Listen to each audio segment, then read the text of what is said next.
Assalamualaikum warahmatullahi wabarakatuh. Perkenalkan, nama saya Adela Septiani dengan NIM A1CEMPA 24032 dari Program Studi Pendidikan Biologi. Saya di sini akan membahas materi mengenai regulasi ekspresi gen pada prokariotik. Apa sih yang dimaksud dengan regulasi ekspresi gen pada prokariotik? Yang dimaksud adalah mekanisme yang mengatur kapan dan seberapa banyak suatu gen ditranskripsikan menjadi RNA dan diterjemahkan menjadi protein. Karena prokariotik seperti bakteri tidak memiliki membran inti dan strukturnya lebih sederhana.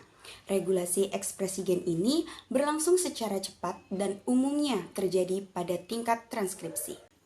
Selanjutnya adalah strategi untuk mengatur gen pada prokariotik. Ekspresi gen pada prokariotik ini diatur pada beberapa tingkat yang berbeda. Yang pertama yaitu transkripsi, kemudian pemrosesan mRNA, pergantian mRNA, translasi, dan pasca translasi. Berdasarkan apa yang diketahui tentang regulasi transkripsi, berbagai mekanisme pengaturan terbagi dalam dua kategori umum. Mekanisme yang pertama yaitu mekanisme yang melibatkan pengaktifan dan pematian ekspresi gen yang cepat sebagai respons terhadap perubahan lingkungan. Dan yang kedua yaitu mekanisme yang disebut sebagai sirkuit yang telah diprogram sebelumnya atau kaskade ekspresi gen. Selanjutnya adalah ekspresi gen konstitutif, induksi, dan tertekan. Gambar tersebut memperlihatkan dua jenis regulasi ekspresi gen.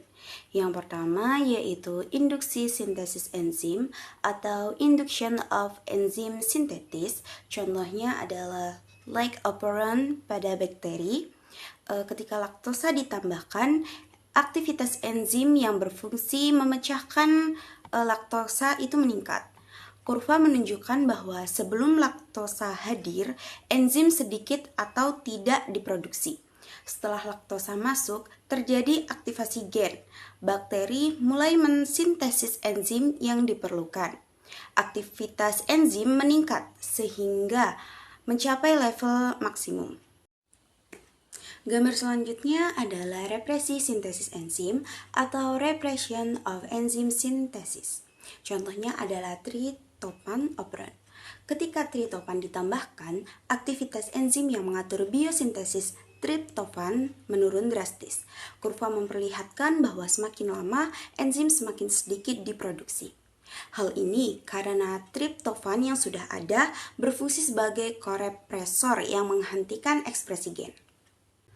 Selanjutnya adalah regulasi ekspresi gen menginduksi atau inducible system. Pada gambar tersebut terdapat dua model kontrol. Yang pertama adalah negative control, contohnya like operon. Represor aktif terikat pada operator dan menghambat transkripsi. Ketika induktor atau laktosa itu hadir, akan mengikat represor dan tidak dapat menempel di DNA. RNA polimerase bebas melakukan transkripsi dan gen pun diaktifkan. Pada gambar selanjutnya itu ada positive control, contohnya aktivasi like operon oleh CEP, CMP. Aktivator berada dalam keadaan tidak aktif. Ketika inducer hadir, akan mengaktifkan faktor aktivator. Aktivator ini menempel pada DNA dan membantu RNA polimerase menempel dan transkripsi pun meningkat.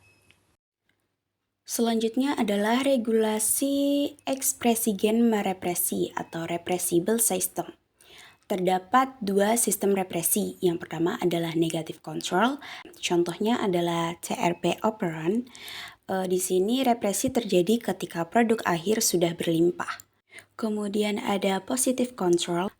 Di sini korepresor atau tryptophan menonaktifkan aktivator sehingga ekspresi gen ditekan.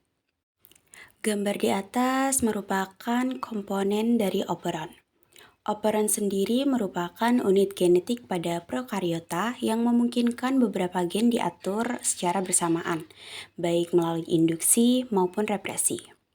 Komponen operon terdiri dari regulator gen, promoter R, promoter, operator, dan gen struktural. Jadi, dengan mekanisme sederhana namun cerdas ini, sel prokariotik mampu beradaptasi dengan cepat terhadap perubahan lingkungan. Sekian video pembelajaran yang dapat saya sampaikan. Terima kasih sudah menonton. Wassalamualaikum warahmatullahi wabarakatuh.